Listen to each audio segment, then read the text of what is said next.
anumang investigasyon nung nakaraang taon, nung Nobyembre. Anong ibig sabihin ng presidente nung may pagbabago? Nung sinabi niya na hindi tayo hahadlang, pero hindi rin tayo magko-cooperate. Ba't niya sinabi yon? Biglang iba na ang tono, biglang nagbago. Kayo nga nagsabi, dapat talaga nagbabago ang palaisipan ng tao. Ganun po talaga dapat po, hindi natin itataga sa bato ang pwede ho maging hindi totoo. Siyempre natututo tayo sa natatandahan po tayo. Oo. Tama. So, ang ibig sabihin, ang Pangulo nagbago rin ng palaisipan. Marahil po. So, ang sa kanya, may jurisdiction na pala. Hindi ko ho pwedeng sabihin ang state of mind niya. Opo. Pero sinasabi ko lang ho, bilang tao, lahat po tayo pwede magbago ang pag-iisip. Hindi ko naman hinihingi yung state of mind po. Ang tinatanong ko lang, maliwanag naman yung statement na sinabi niya na pwede tayong magpapasok ng ICC sa ating bansa. Pwera lang kapag illegal ang ginagawa. Tama? Hindi ho natin sinasabing imbitado sila rito. Hindi ho natin sinasabi na haharapin natin sila. Ngunit ang tao ho ay labas-pasok sa Pilipinas. Pero At hindi tayo po po ay mga being very hospitable people, we welcome all people who want to partake of the beauty of our country. Ayun po yung ating pinag-uusapan dito. Bakit? At kailan nagbago yung pag-iisip natin tungkol sa jurisdiction ng ICC? Bakit? At meron bang dahilan? Baka may alam ang DND, baka may alam ang NSC para maintindihan natin kung saan na tayo ngayon. Kasi tayo ay nag-iimbestiga in aid of legislation. Gusto ko malaman saan ba tayo patungo. Ano na ba ngayon? Palibasa, eto nga, admitido natin, nagbago. Kung nagbago, saan na tayo ngayon? Siguro po yung pag-unawa po ng ICC jurisdiction. Kasi nung nag-aapila pa tayo sa ICC, kasi sinasabi natin na hindi tayo saklaw dito. Marahil yung isang paghising natin sa katotohanan na ang hinahabol ng ICC ay hindi naman bansa, ngunit individual. Marahil yun po yung pag-unawa na nagbago sa ating lahat. Kasi hindi naman po estado natin ang hinihimok ng ICC, kundi po yung mga individual dito na nagkasala at yung naging biktima po ng mga krimen at ng mga pamilya po ng mga biktima ng mga pagpatay nung panahon na yun. Occasion sa ICC. Sabihin natin, nung 13 November, si ASEC ES Bersamin pala, ay nagsabi that if the ICC refers the process to Interpol, which may then transmit a red notice to the Philippines, the government will feel obliged to consider the red notice. Parang may ganon, may statement ba dyan? Yung kay ES Bersamin. Alala ko po yung statement na yun. Naalala po niya. Opo. Oo. So, yung pagbabago ay malinaw kasi pati si Executive Secretary diniin na nagbago nga talaga. Tama po ba? Kasi sabi niya, ang buwan na tumutulong po ang Interpol sa ating bansa. Kaya ang pag-alo natin sa Interpol ay ganun-ganun na lamang. Hindi po natin pinababayaan na magkasamaan ng loob sa Interpol sapagkat sila po ay ating inaasahan sa maraming pagkakataon. tama. At tatanungin ko kung tama po ba to. At sinabi na the Marcos administration ay uupo kasama na ng ICC. Talagang uupuan na natin to discuss certain areas of cooperation. So, hindi na no cooperation, no blocking, no limit. At tatalakayin ang ibang mga areas kung pwede, kung saan pwede makipagkaisa. Tama ba yun? Hindi ko naalala yung statement. January 2025 po, sinabi ninyo, uupo kayo kasama ng ICC para malaman doon sa kanilang investigasyon ukol sa libo-libong pagpapatay ng drug war ni Presidente Duterte. Sabi mo, ayon sa report, na yung cooperation with an international tribunal ay pinapayagan sa ating batas. At yung ICC representatives have been going in and out of the country without any of us raising anything. January 2025 po. So ano ho yung tanong? Ang Kaya sinasabi ko, what happened to the President's statement that the government will not lift a finger? And what happens to your own assertion that there will be no blocking but no cooperation? Ngayon, nakikipagtungo na tayo sa ICC. Hindi, yun po yung sinasabi natin nagiging bukas ang ating isipan, ngunit hindi po natin ginawa. Hindi po tayo nakiupo, hindi tayo nakipag-usap. Yun po yung malinaw sa lahat. Pero handa kayo nun, ngunit hindi natuloy. Ganun po ba? Marahil no, kung meron hong tutulay, pero wala naman hong tumuloy eh. Kaya wala hong nangyari. Pero meron rin kayong sinabi that the ICC representatives as of January 2025 have been going in and out. Labas-pasok sila sa ating bansa. Hinahayaan lang natin. Hindi ko po, hindi ko ho alam yung pagpasok at paglabas nila. Meron po Wala po akong kaalaman sa pagpasok at paglabas. Marahil, sa kanila pag-iimbestiga, labas-pasok sila rito. Ngunit hindi wala akong nagsasabi sa akin na ICC po yung labas-pasok dito. Wala pong akong report sa immigration. Wala po akong report sa ating po mga... Kayo po nagsabi, kaya ako naalaman na may ICC representatives na labas-pasok dito sa ating bansa na hindi tayo umaalma, hindi tayo nagre-reklamo. Yun na ang pagkasabi po ninyo eh. Sabi nga namin dati pa, kung wala ho silang nilalabag na batas, eh malaya po silang maglabas-pasok sa ating bansa. Katulad po ng kahit sino pang turista o sino pong nais bumisita sa ating bansa. Iba po yung pakay ng... So, nag-iba na talaga. Sa bandang January ng 2025, hinayaan na natin sila na lumabas-pasok dito sa ating bansa. Ganun po ba? Hindi po wala tayong hinahayaan, hindi lang ho tayo nagtatanong kung hindi natin tinatanong ang lahat ng labas-pasok dito kung sila po ay ICC. Pero Kasi nga, sa dami po ng labas-pasok sa atin, hindi po natin tinatanong. So hanggang Enero, totally from people I know from the human rights community, they've been in contact here. May mga nagkikwento po na may kausap silang ICC. So alam po ninyo. Kasi sabi mo in-identify pa ninyo yung source. Sabi ninyo yung human rights people.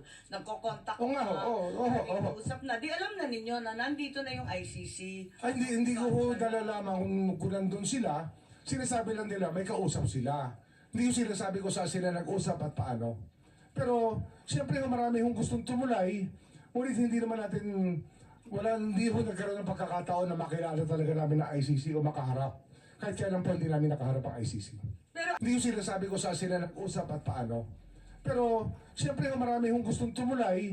Ngunit hindi naman natin, hindi ho nagkaroon ng pagkakataon na makilala talaga namin na ICC o makaharap. Kahit kailan po hindi namin nakaharap ang ICC. pero alam ninyo na may galaw na sila at nag-iimbestiga na sila. 7 taon na po sila gumagalaw, ma'am. 7 taon na. Hindi naman ngayon lang yan eh. 7 years ago, the ICC was already investigating what happened during the drug war. What happened 7 years ago? Parang nahinto eh. Bakit sinabi natin na 16 hanggang 2019, doon po ang kainitan ng drug war. At ito po, ang dami ho lumalapit sa aming opisina, humihingi ng tulong na maimbestigahan yung magpatay kung kani-kanino na lamang. Pero marami ho kaming talagang naging Kailan pumunta sa opisina ninyo? Kasi binabanggit ninyo, hindi pa Marcos administration, yung 2016 to 2019. Kailan nag-umpisa? Simula ho sila pumunta sa amin, 2022 na. So matagal na ho nakalipas ang mga krimen na nangyari. Pero nung umpisa, ang sinasabi natin, paulit-ulit, talagang hindi tayo tutulong at hindi natin hahayaan sila manghimasok. Maybe we can ask Secretary Anyo, sorry, kumakain po kayo, violation na naman ng human rights po to. Pero kung maaari bilang pinuno ng National Security Council, baka may naalam kayo tungkol sa pivot. Kasi parang nag-iba eh. Di nag-iba. Bakit nag-iba? Nung una, ang tindi ng ating paninindigan na hindi kailanman tayo tutulong sa ICC. Biglang lumambot, nahahayaan natin pag pumasok sila. Tapos, pagkatapos nun, meron ng statement, uupo tayo. Kung may mamamagitan, pag-uusapan kung saan tayo pwede tumulong. Meron ba kayong alam, Secretary Anyo? Kasi maraming nagsasabi na kayo daw ang dahilan kung bakit nagbago ang isipan ng ating administrasyon. Madam Chair, palagay ko po ay walang basis po yung ganong klaseng allegation sapagkat ito po ay legal na usapan at hindi po kami nag-focus sa legal na usapan sapagkat ang sa amin po ay on the lens of national security. Tapos wala rin po kaming na-monitor na pumasok dito ng mga ICC investigators nung sinasabi ng mga panahon na yan. So wala kayong alam tungkol sa pagbabago ng isipan at polisiya ng ating administrasyon? Wala po, Madam Chair. At hindi rin kayo kasama sa pagpaplano ng aresto ni former President Duterte? Ma'am, meron po akong opening statement. Pwede ko po bang basahin? Siyempre, oo. In the meantime, if I may Good afternoon, everyone. I'd like to start by thanking the Senate Committee on Foreign Relations, chaired by Senator Amy R. Marcos, for the opportunity to clarify the truth about what transpired during the arrest of former President Rodrigo Roa Duterte and other related matters. I believe this is also a good venue for me and my fellow officials to clarify what really happened and to debunk and dispel the false accusations and fake narratives that have misled the public about this issue. As government officials, it is our duty to be truthful and to assure the public that our actions were proper and in accordance with the law. I, for one, have been the victim of relentless disinformation campaign aimed at destroying the integrity and credibility I have carefully built over 4 decades of public service, which began the day I entered the hallowed halls of the Philippine Military Academy. While public officials are not supposed to be thin-skinned, I have rolled with the punches for several days. However, the time has come for me to air my side. Therefore, I am grateful for the opportunity to speak before the Senate and present the truth. As a former member of the cabinet of the Duterte administration, it is also very hard for me to see the former president arrested. I worked closely with former President Duterte for so many years through the most serious crisis the country faced, and we have developed and nurtured a personal friendship. He trusted and respected me in the same way I trusted and respected him, even after our terms ended in 2022. I retired from public service when former President Duterte ended his term. However, the repeated calls for public service came again, and 6 months after my retirement, I was appointed by President Ferdinand Marcos Jr. to be his National Security Advisor. I saw my appointment as a continuation of my service to the Filipino people across different administrations. As a soldier, my loyalty has always been to the Constitution and the chain of command. This has always been my principle when I served as the Commanding General of the Philippine Army under President Noynoy Aquino, then as AP Chief of Staff, and later as Secretary of the Department of Interior and Local Government under President Duterte, and now as National Security Advisor under President Marcos Jr. In its position, I have held under several administrations. I have never played politics. I do not have a political agenda, nor do I have or will I ever have political ambitions. I uphold the same principle in my role as National Security Advisor and Director General of the National Security Council. Thus, I'd like to state for the record that my role was limited to the mandate of my office to assess that the situation does not escalate into a national security concern. The implementation of the ICC warrant is beyond my mandate, and I have no part in it. And may I also state for the record that I am not aware of any core group, nor am I a member of such group that allegedly planned and prepared for the arrest of former President Duterte. In fact, it was only on Tuesday morning, March 11, 2025, that I learned that there was already an Interpol red notice and that the ICC warrant of arrest would be served. There was also no intelligence operation. The former president's presence in Hong Kong, as well as his return to the country, was a public knowledge since it was heavily reported in both mainstream and social media.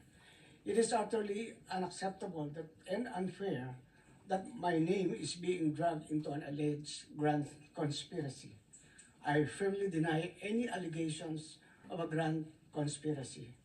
In fact, the events in March 11 were spontaneous. As National Security Advisor, I was merely doing my job. However, I face all these accusations against my honor and integrity with firm resolve, knowing that I am on the side of the truth, and I was simply doing what I had to do. And in doing so, I upheld the truth, justice, and the rule of the law. Again, my loyalty is always to the country, to the Constitution, and not to any person. Thank you, Madam Chair. Salamat, Secretary Ed. Subalit sa kabila nito, nagsalita po ang ating mahal na Secretary John Vic na ang nagplano po rito, o yung pagkaintindi namin, ang nagplano ay kayo. I would like Secretary to answer. Anyo, Secretary Gibot Chodoro, at ang pinangalan, ang Chief PNP, General Marbil. Parang apat yung pinangalanan sa isang interview ng ating Secretary ng DILG. Can I answer that, ma'am? Yes, please, you're recognized. The question was, who planned this? I did not state in any way who planned it. The meeting was of executive privilege. It is a conversation between the president and the ones I mentioned. There were. So what exactly did you say? Ano sinabi po ninyo? They asked me- Pagkaintindi namin, itong apat na pinangalanan, ang siyang nagplano. Ma'am, we're already invoking namin. executive privilege in this matter. Yes. We're invoking executive privilege in this Yes, matter. that's fine, but it's Yes. in the interview, and it's Yes, ma'am. public. It goes as far as the interview, ma'am. Yes, ma'am. Yes, That's it. I'd like to understand. I think your brother was trying I to did not explain state in any what he way. said in the interview, and I'm They happy to asked hear me it. if I planned it. I said it was not me. There were other people in the room, but we did not discuss any plans of any arrest. Saan nanggaling yung mga pangalan na ito? Ma'am, that again is executive privilege. Ma'am, let me explain, ma'am. Let me nandun explain sa first, ma'am. interview po eh. Yes, yes, Ang ma'am. liwanag Let eh. me explain first, ma'am. We were discussing rumors of an impending arrival Parang based on. hindi yung gano'n ang dating sa amin eh. Ang That is- pagkaintindi that is namin, the apat whole na truth, nagplano. That is what we were discussing rumors. Go ahead, ma'am. Patugtog na lang natin para maintindihan ha. What was and who was really on top of this? Kayo ho ba? Because during the press conference of the president, it was you and the president. Yes. So ikaw ho ba nagplano ng lahat ng ito? Hindi naman, hindi naman. It was a group effort. Secretary Chidoro was there, Secretary Anyo was there too, and the President and I. So, hindi naman ako. Ako lang I ang natira. stand by that, ma'am. Last man standing doon sa Malacanang. I stand by that. Kasi Secretary Chidoro was working out of his office. Eh napakaliwanag po ng Campo sinabi Yes, ma'am. ninyo. Wala Secretary namang Anyo, mapakiyaw-kiyaw of course, dun sa is- Yes, ma'am. sinabi. Yes, ma'am. Patayin na muna natin. Pakaliwanag naman ang sabi ninyo. Hindi executive I- privilege I- kasi binunyag na I ninyo sa must TV. state it very clear, as I stated very clear, that there was no mastermind. We were discussing mainly about what the president's statements were in Hong Kong, and it was based all on that statement, ma'am. Sinabi ninyo na hindi kayo mag-isa na nagplano, kundi isang There was no grupo. planning, ma'am. Pero yun ang sabi eh. I said, hindi ako nagplano. Marami May kaming- isang grupo na ang- nagplano. We were all talking about a rumor, ma'am, and that was all.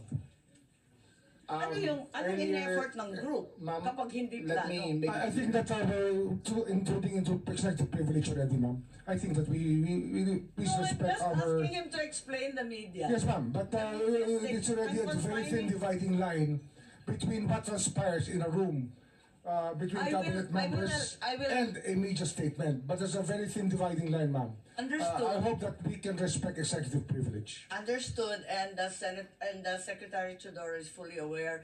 Every time there's a need to recess the executive session, I'm happy to do so, and I will do so when necessary. Pero ngayon, sinabi kasi sa TV, maliwanag naman ninyo sa atin kung ano ibig sabihin. Kasi ang sinabi, hindi ako mag-isa na nagplano, may grupo kami. They asked me if I had planned it. Sabi ko, I did not. I did not plan it. I said we were there, and not to skirt, ma'am, executive privilege. It was mainly because of the statements of the former president in Hong Kong that he said, in his words, ma'am, in Hong Kong, that, I think you have a clip, he said that ang reading ko ay may ICC warrant of arrest na.